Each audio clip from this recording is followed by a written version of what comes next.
Everyone, আসসালামু আলাইকুম। Welcome to MK cooking house. কেমন আছো সবাই? আশা করি সবাই ভীষণ ভালো আছো, যে যেখানে আছো সুস্থ আছো।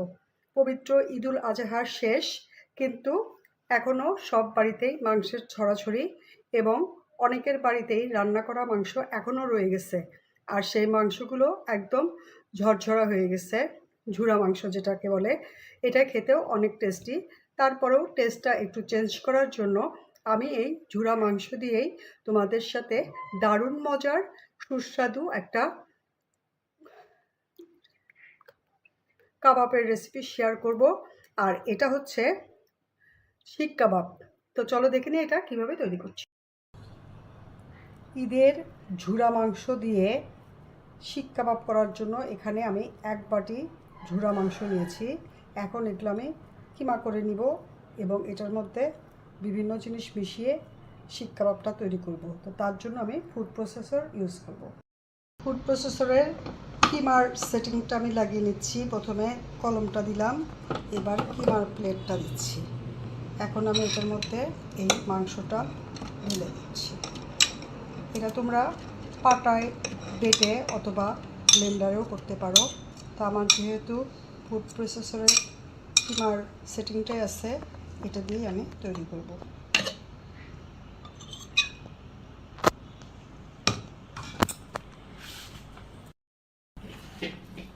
মাংসগুলো দিয়েছি, এখন আমি 2টা সিদ্ধ আলু দিব, একটা ডিম,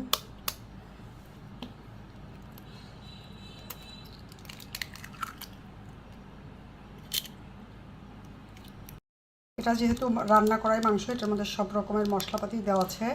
তারপরেও আমি আরেকটু মানে ঝালটা হওয়ার জন্য আমি এখানে 1 প্যাকেট চিলি ফ্লেক্স দিব। এটা তোমাদের পছন্দের মতো দিতে পারো, নাও পারো।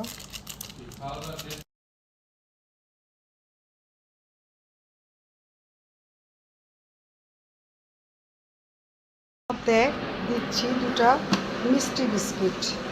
তোমরা এটার মধ্যে টোস্ট বিস্কিটও দিতে পারো, তাহলে একটু টেস্টটা ভালো লাগবে।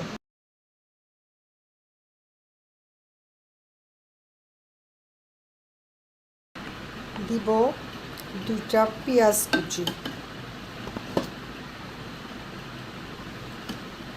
পেঁয়াজটা আমি কুচি করে কেটে নিয়েছি। আর দিব ধনেপাতা পরিমাণ মতো, তাও হাফ কাপ হবে।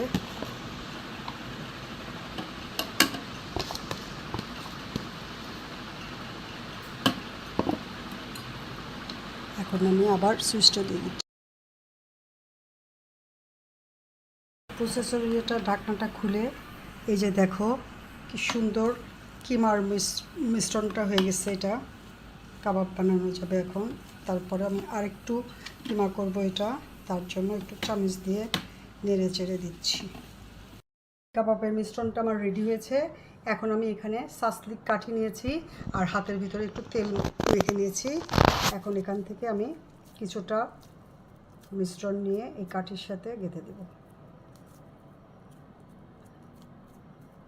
কাঠির সাথে আমি লম্বা লম্বা করে শিক কাবাবটা বানিয়ে নেব।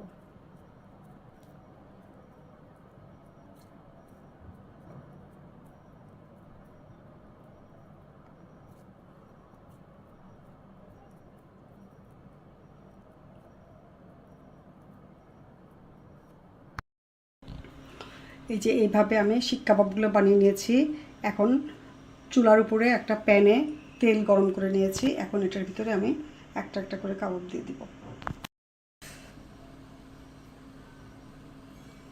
এইভাবে আমি সবগুলো কাঠির সাথে লাগিয়ে নিয়ে পরে প্যানের মধ্যে দিয়ে দিব।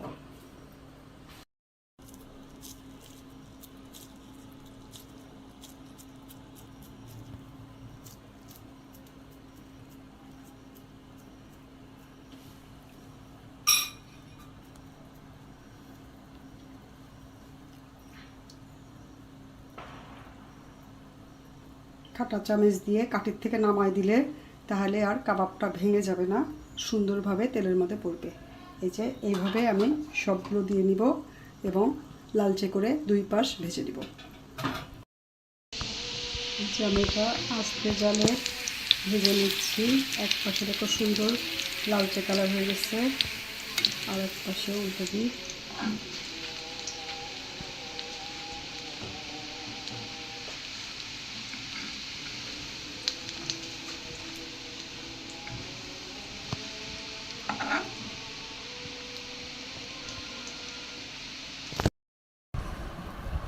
যে আমার কাবাবগুলো হয়ে গেছে, এখন একটা টিস্যু বিছিয়ে নিয়ে আমি কাবাবগুলো উঠে নিচ্ছি। এই যে আমি টিস্যুর উপরে কাবাবগুলো নামিয়ে নিয়েছি। দেখো কত সহজে ঝুরা মাংস দিয়ে রান্না করা মাংস, ঈদের বেঁচে যাওয়া মাংস খেতে খেতে যখন আর একইভাবে না খেতে ইচ্ছে হয়, তখন একটু ভিন্ন টেস্ট করার জন্য আমি এই পদ্ধতিটা ব্যবহার করেছি। তোমরাও চাইলে এরকম করে ভিন্ন টেস্টে কাবাবটা বানিয়ে খেতে পারো। দেখে নিলে কীভাবে বানিয়েছি। তো সবার সাথে বেশি বেশি শেয়ার করো, লাইক দিও, কমেন্ট করো। সবাই ভালো থেকো। আবারও সবাইকে ঈদের শুভেচ্ছা। সবাই ভালো থেকো। আল্লাহ হাফেজ।